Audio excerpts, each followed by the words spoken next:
What up, fam? You're listening to You Had Me at Black. I'm Brittany Abrahams. Do you know what today is? It's the next cycle of At the House. At the House is a collab between our show and the Wild Black podcast. Now, some states are starting to open up, but I know the truth, okay? Wicked Rona is still kicking out there, so my ass is staying in the house. But seriously, I'm gonna be real with you guys. I keep thinking about the new normal. How to work, how to date, how to connect, learn, and cope, when the safest thing to do is limit our contact with other people. In my family, sharing stories is how we bond. We created At the House with that in mind, to help us all stay connected by doing what we do best. If you're not familiar with how it works, each week we share a new topic and ask y'all to submit stories that fit. You can hear them here every other Wednesday. Then on Sundays, the Wild Black podcast drops a new episode on that same topic. And they've lined up some really cool guests for perspective and advice. For this cycle, we asked you to send in stories about memorable encounters with teachers. Teachers that inspired you and teachers whose names you still can't say without rolling your eyes. And y'all did not disappoint. You guys actually made me think about this one time with my favorite teacher, Mr. DeLeo. He taught third grade and was the coolest, sweetest, funniest teacher in the whole elementary school. And he was pretty legendary there. Like, I legit prayed that I would get him as a teacher. So this one day, my white friend told me at recess that she didn't want to be my friend anymore because I was black.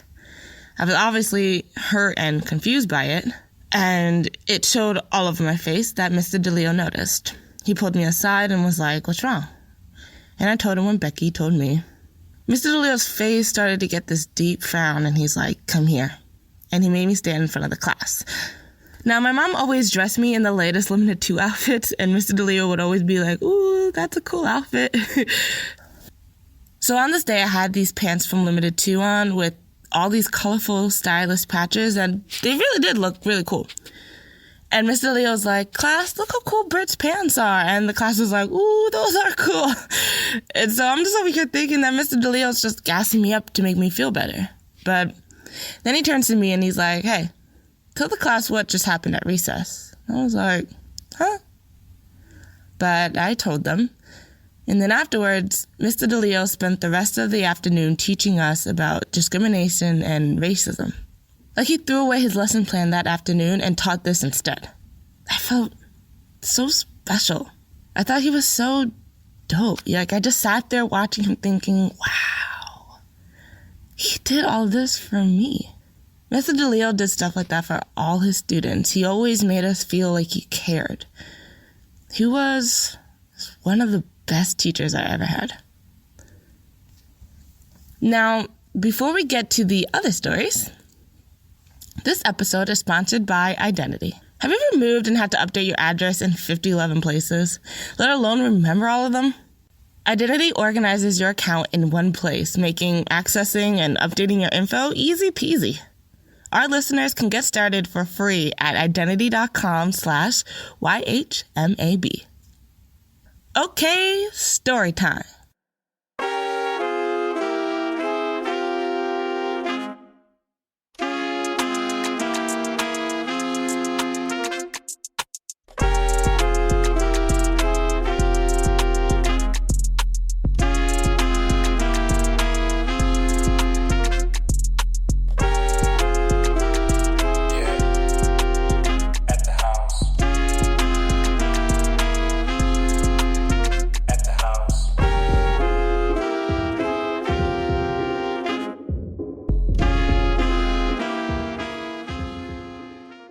First, we have Kayla.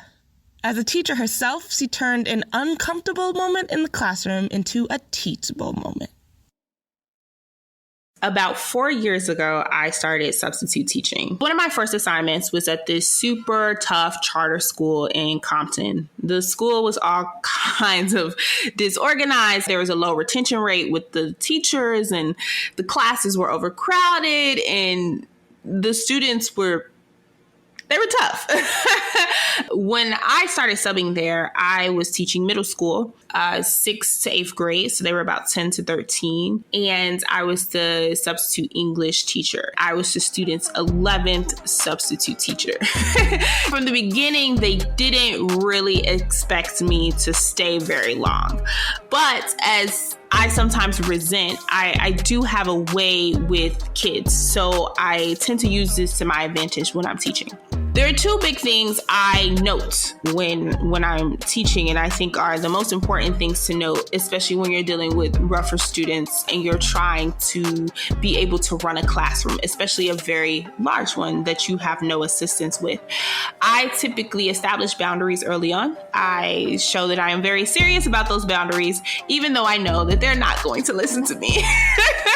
And the reason why I do this is because students will tell you what you said to them and tell you what you didn't say to them. So it's important to have that log there so that they can't be like, you didn't say that, miss, right?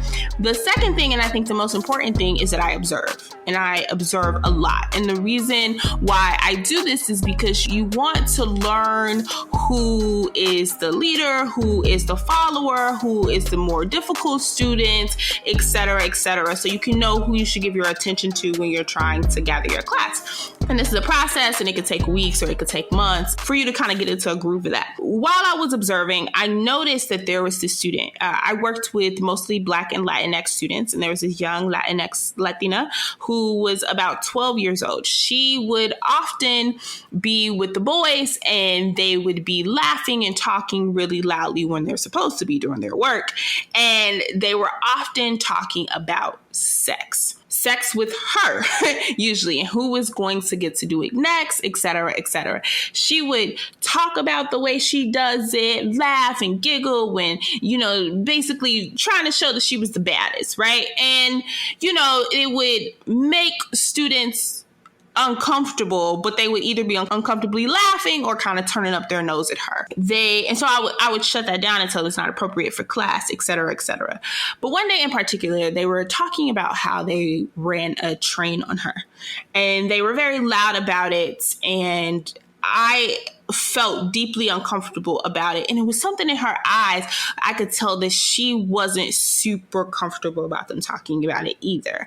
I pulled her aside, and after class, when everybody was gone, and I told her a couple things. And this is a tough situation because I'm not a sex ed teacher, right? So you want to choose your words very carefully. I reminded her that her body was her own. And if she didn't want to talk about sex in class, that she didn't have to, that she did not need to succumb to pressure to have sex. She did not need to talk about sex to be cool. And she did not need to do anything before she was ready with anybody. And I wanted her to know that she was important. Her body was important, and what she did with it was completely and solely up to her. And how she talked about it was completely and solely up to her. And she didn't have to do anything because the boys around her wanted her to.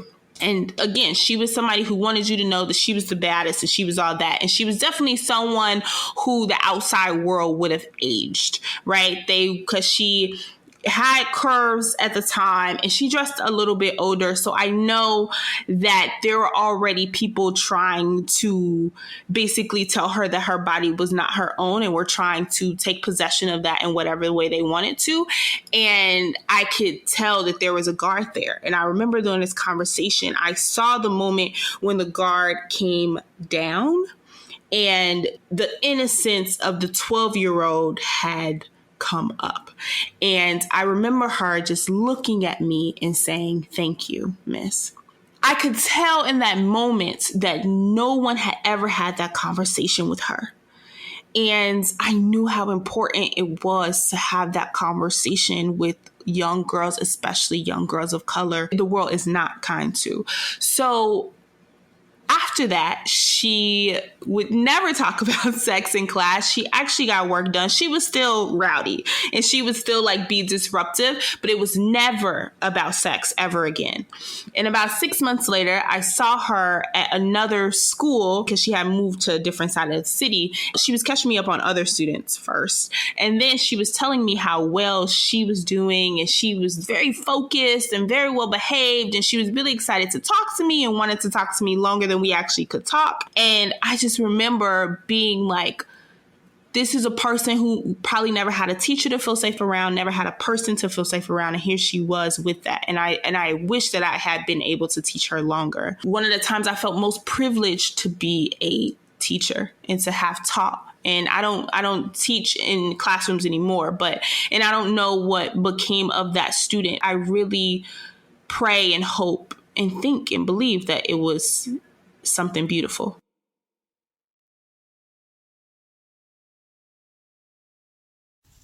Next up is Ronnie. He remembered a caring encounter with Miss Josephine, his fourth grade teacher.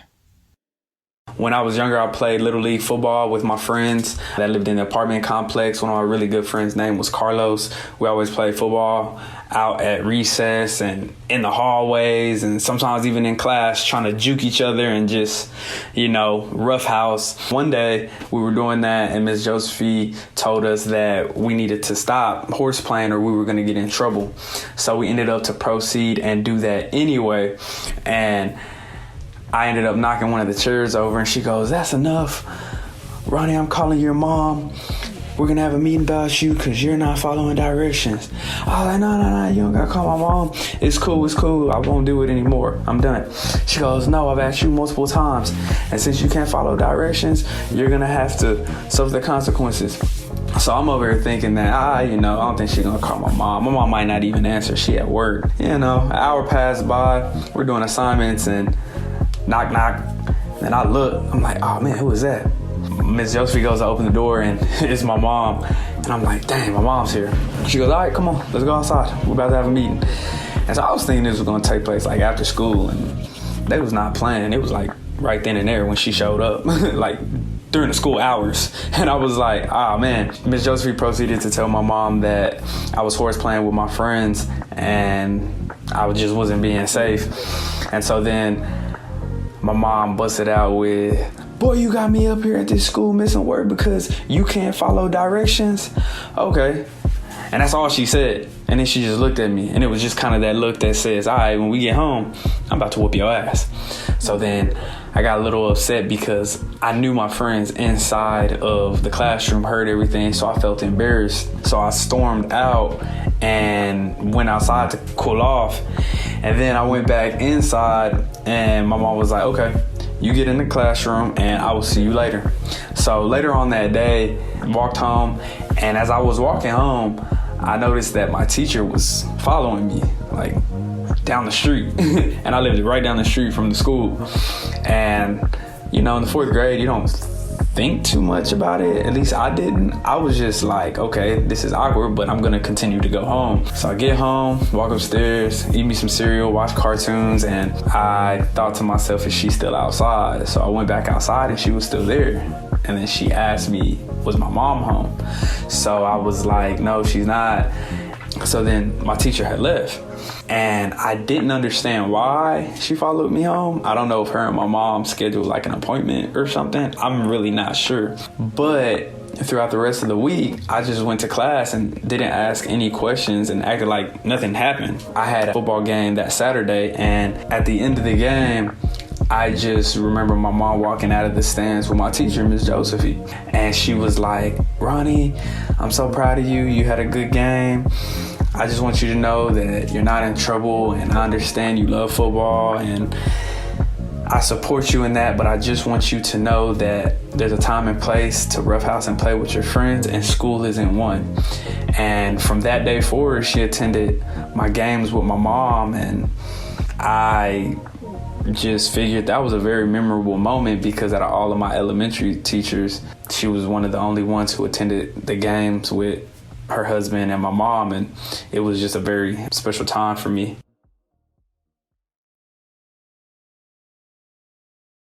Now we have Khadijah.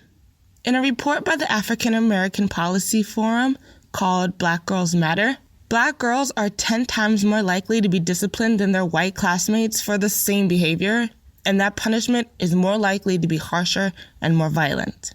Khadijah knows this firsthand.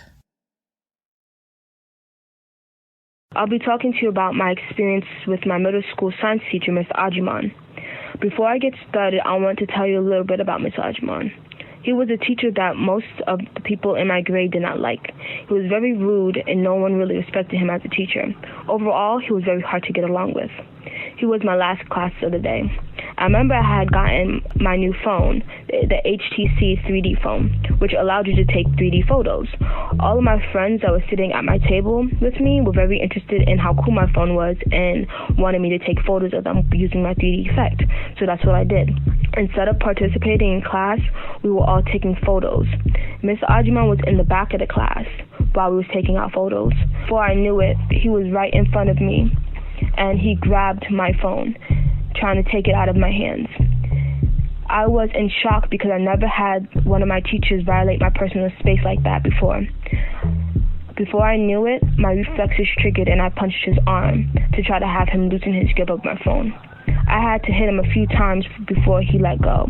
As he did, he screamed at me to leave his room, which confused me because instead of just telling me to put my phone away, he just decided to grab it out of my hand and then got mad at me because how I reacted. As the day went by, I made sure I did what I had to do to avoid another problem. No one really got their work done because my friends didn't like how Mr. Ajiman handled the situation, so they all acted up. Fast forward to the end of the day, the bell had rung, but Mr. Ajiman wasn't letting anyone go because no one got their work done. As you guessed it, he's the type of teacher that says, the bell doesn't dismiss you, I dismiss you. So at this point, I was fed up. I had somewhere to go after school, and he was stopping me from getting where I had to go. As he blocked the door so no one could leave, I had grabbed the handle and repeatedly yanked open the door, trying to get out. After a few times of the door hitting him, I got it open enough for me to slip out. He didn't like that. I'm walking out the hallway, and he runs after me. He's calling my name, but I wasn't listening. So he ran up to catch me, and he pulled my hoodie to try to get me to stop. So since my hoodie and my jacket was zipped up to my neck, as he pulled my hoodie, it wound up choking me. I swung around, and I hit him in his face without knowing it was him. The look on his face was pure shock. Then he screamed at me because I had hit him. In my defense, it was a fight or flight reaction to me being choked. Then after he let go, I just walked out the school and walked home with my friends. Looking back at it now, I feel like the Khadijah that is now would have handled the situation way different. I knew the rules of the classroom settings, and I didn't the total opposite. I also feel like he should have kept his hands to himself on both occasions because it's not his place to touch me or to be in my personal space. And he was an adult in the situation, so I feel like he should have known how to handle it better. The next day, everything went back to our normal. Nothing was reported, but our relationship was still on the rocks. We still didn't get along, but he never put his hands on me again after that incident.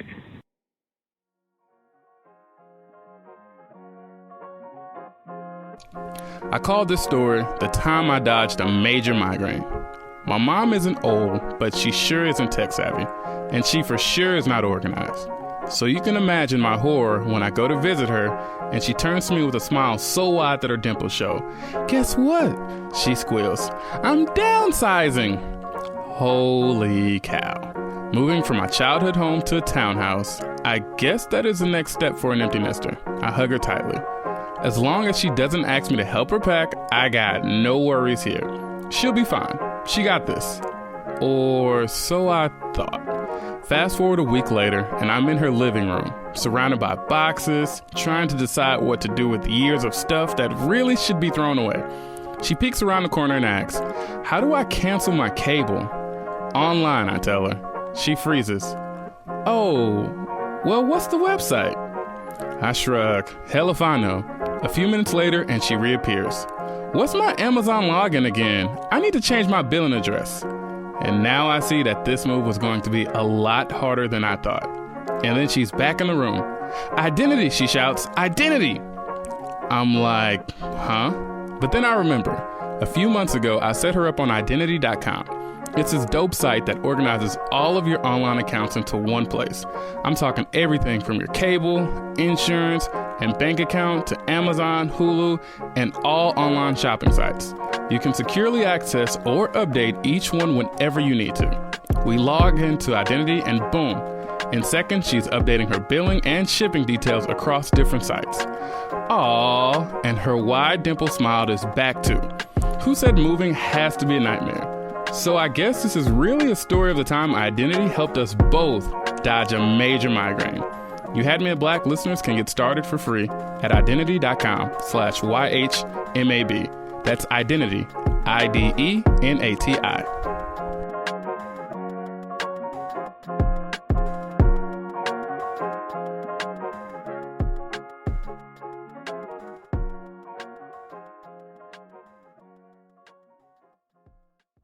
In college, Byron sat on the board of a student group.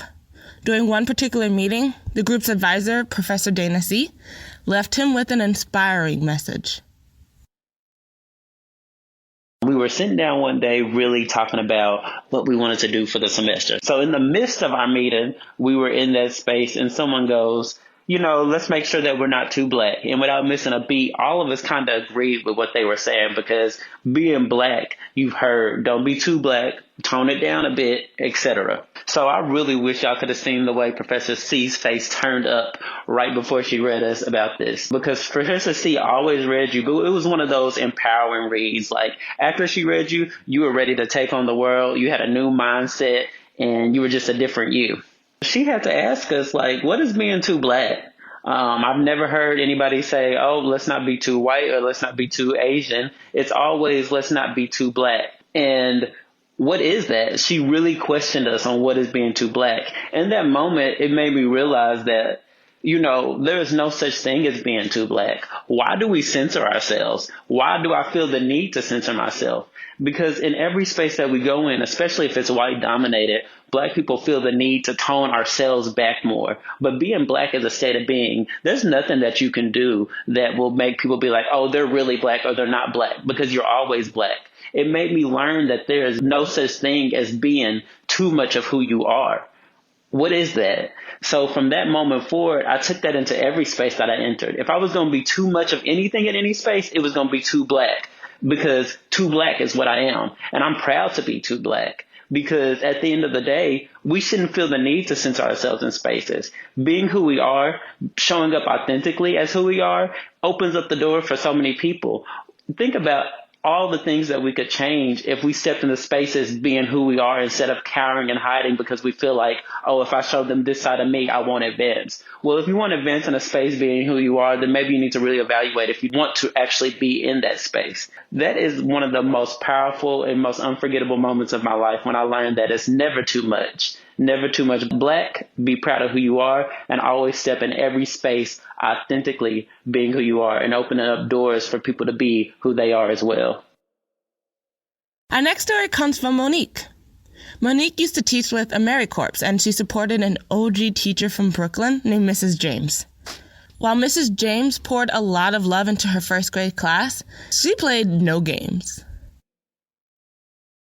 Mrs. James was someone who was extremely passionate about the work that she did each and every day, and she cared deeply about the students that she supported. In a way, she was working with a system that was almost working against her, serving in a public school system that had limited resources, predominantly black, and dealing with students who came from backgrounds that were somewhat disadvantaged. But she never gave up hope. She never let that allow her from providing an amazing educational experience to the students in the classroom. There was one particular day that was a funny moment to me because I had never experienced anything like it or seen anything like it, or a scuffle broke out between two boys in the classroom. And Mrs. James did everything that she could to break them up. She called for additional assistance. The name of the program was Vigilant Minds. They would come in, and they were a counseling group within the school, so we had to wait for them to come and fully take the kids out of the classroom. But on that particular day, she had it under control for the most part. But there was one student who sat in the background and said, "Give me some popcorn. I gotta see this." And Miss James, I'll never forget the look on her face. She whipped around and she was like, "You think it's funny? If you think it's so funny, you get in there and fight with him." And it was just one of those moments. She was very old school, where, she'd always taught and preached to the children that fighting was wrong and that there were better ways to resolve it. But this one little boy, Dale, in that moment, he kind of reignited the fire that Mrs. James had put out. And so Mrs. James decided to teach him a lesson by trying to make him get in there with the boys as they were scuffling. No one was hurt. And from that moment on, Dale learned that, hey, when Mrs. James is working to solve a problem and fixing things going wrong, I should keep my mouth shut. But more importantly, it was a teaching moment for everyone in the classroom that when those things take place, it's not funny, it's not a spectator event, and that there are other ways to resolve your problems. And that is a moment I'll never forget with her. And just a little backstory on Mrs. James. She, during that time that I worked with her, was battling lung cancer, and she never allowed that to stop her love and care for the children that we supported. And that is something that I will always cherish, those moments I had with her, because she invested so much time and energy and love and support into the children of her first grade class. Sadly, about a year and a half or 2 years after I graduated from college, Miss James did ultimately pass away from lung cancer. That is my story that I want to share about Mrs. James, an amazing teacher, mentor, and educator who made an impact on my life. Last but not least, we'll hear from the legendary Tommy Davidson. That's right, the Tommy Davidson. He's one of the original cast members of In Living Color. For the 90s babies, he played Oscar Proud in the Proud Family.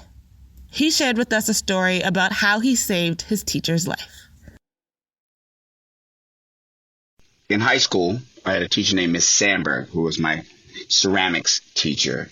She took keen interest in me as a ceramics artist because I was gifted naturally. So I had a lot of my pots and artwork on display in the high school, all around the high school, in the glass cases throughout the high school. I never told anybody that was my work because of peer pressure. I hung out with a kind of a rough crowd. And even when I told them that those are mine, they said, "Those ain't yours. You ain't that good at nothing." So I never really mentioned it again. But for me, Miss Sandberg was so excited that she took me to my counselor, Mr. Thomas, and started working out plans to get me to go to, after I graduated high school, an art school, a reputable art school. So Parsons in Los Angeles was the first choice, and the second choice was Southern Methodist University, which is SMU.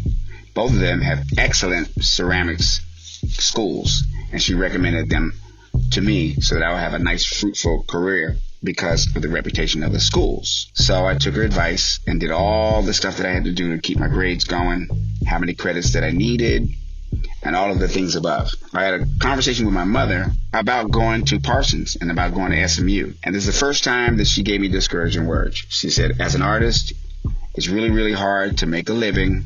So I would recommend that you don't go to ceramics school and that you keep on studying until you find something that's a little bit more lucrative. I was disappointed, but nonetheless, I'm going to take my mother's advice over my ceramics teacher. Well, as the years went by, I actually did go back to SMU, to the ceramics school, and shown the class because during stand-up comedy, I got to travel the country. So I did make it to one of the schools. But Miss Sandberg, years later, made it to one of my shows. So here I am, 30 years later after high school, at a show, at a club in Jacksonville, Florida. I get a note, Miss Sandberg is here. I was like, whoa, Miss Sandberg from high school? And they said, yes. She said she was your high school ceramics teacher. So after my show, I ran in the back, and she was in the back room with two of her children who are now grown. She said, do you remember me? And I said, of course I remember you. You're Miss Sandberg. You tried to get me into college. She said, well, you saved my life. I said, well, what do you mean I saved your life? She said, well, I had a brain tumor It was very, very severe. I went into a very delicate surgery to remove this brain tumor. Well, the surgery didn't go too well because I didn't come back to consciousness. I went into a coma for 4 months. They didn't know if they were going to be able to get me out either. So people were worried. Of course, my family was worried the most, and I was in a helpless state. Well, somewhere in my mind, I heard your voice loud and clear. I knew that it was Tommy Davidson. I knew that somehow Tommy Davidson was directly talking into both ears. Well, surprisingly, I woke up out of the coma and I looked at the television above my bed, and you were on TV. You were actually on TV, and the first thing I saw when I came out of my coma, and it was your voice that brought me out. She said, "So you saved my life." I said, "No, Miss Sandberg.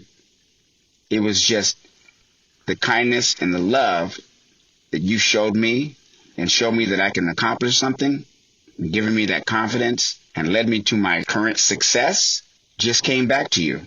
What goes around comes around. You played it forward. We keep in touch. I love her tremendously, and she's been a very integral part of my life." If you're craving more stories from Tommy, he recently published a memoir that shares a bunch of juicy stories from his life. From growing up with a white family in Washington, D.C., to making it as an entertainer. It's called Living in Color, What's Funny About Me, and it's available wherever books are sold. Thanks for listening. Catch part 2 of this episode with While Black on Sunday, May 31st. Our next cycle is all about dating. Sliding in the DMs, to be exact. How's your dating life these days? Are you on the apps? On them Zoom dates? All the online dating has us wondering how y'all's DMs must look, so we want to hear the stories. What happened? Tell us the story. Visit youhadmeatblack.com/atthehouse to share with us. There, you'll find tips to help you tell a bomb-ass story in 5 minutes or less. We can't wait to hear it. You Had Me at Black was created by 2 sisters. That's us, Martina and Brittany Abrahams. We produced this podcast, along with Richard White. And Miles Dotson, our sound designer and engineer, he makes us sound good.